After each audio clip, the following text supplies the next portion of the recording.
Durante el año de 1947, la humanidad ya tenía conocimiento de que algo allá arriba ocurría, algo que al parecer no pertenecía a este mundo. Y es que apenas a mediados de aquel año, en Roswell, Nuevo México, un caso muy famoso y que ha permanecido hasta ahora en misterio, apenas había ocurrido. Además, en ese mismo año, Kenneth Arnold, un piloto militar norteamericano, afirmó haber visto lo que describiría por primera vez para el mundo como naves en forma de platillos de origen espacial. Pero apenas las cosas comenzaban a ponerse muy raras. Fue el 14 de agosto de 1947 que un artista italiano sufrió de un encuentro sumamente escalofriante con seres que sin dudas venían desde muy lejos. R.L. Johannis, un pintor de origen italiano, se encontraba en las proximidades del barranco de Cearzo, en Villa Santina, escalando, quizá para llegar a un punto ideal y así admirar el paisaje que a sus ojos mereciera ser pintado, pero la escena que realmente vería le habría dejado un muy mal sabor de boca.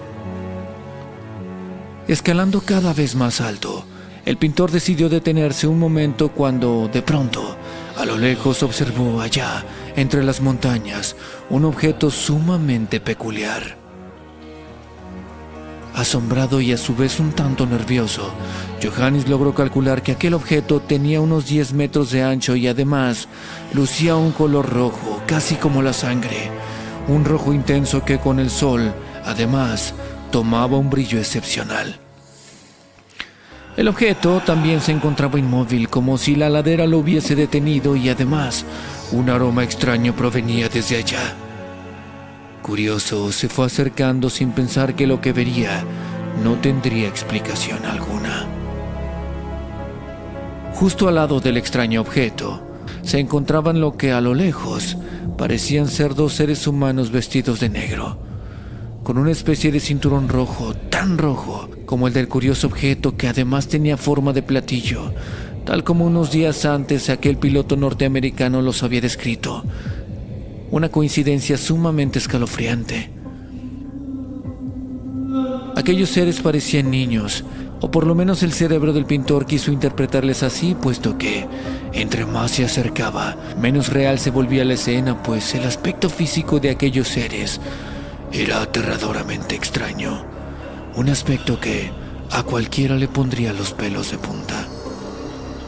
Viéndoles más de cerca y temblando al no saber qué era aquello a lo que se estaba enfrentando, el pintor pudo percatarse de que aquellos seres tenían una cabeza enorme, muy desproporcionada de acuerdo a sus pequeños y sumamente delgados cuerpos y, acercándose aún más, pudo darse cuenta de que en la cabeza los seres llevaban cascos enormes, pero que a su vez dejaban ver unos extraños ojos que, parecidos a los de un gato, resultaban imposibles de asimilar en los ya de por sí extraños seres y, mientras aquellos amarillos ojos le miraban fijamente, Johannis no pudo evitar observar su color de piel, un color grisáceo, pálido, como de un moribundo, un gris verdoso que además hacía aún resaltar sus dedos en las manos, 8 dedos en cada una, de los cuales 4 parecían estar hechos de metal.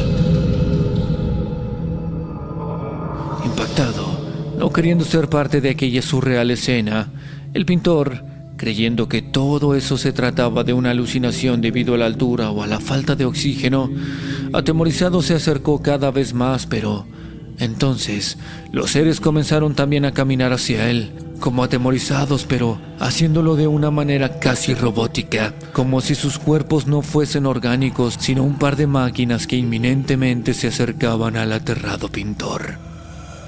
Y fue al observarles más de cerca que intentó comunicarse con ellos, preguntándole qué hacían allí y de dónde venían, pero dado que Johannis tenía en su mano un piolet para ayudarse a escalar, al parecer resultó aquello una amenaza para los seres que en un breve instante, según relata el pintor, le atacarían con un arma de cristal que tenía una forma anómala que despedía humo y una especie de electricidad, dejándolo inmóvil durante un tiempo pero aún consciente, o por lo menos lo suficientemente consciente como para observar lleno de pánico cómo aquellos seres subían a su nave para luego desaparecer por los cielos a una velocidad descomunal.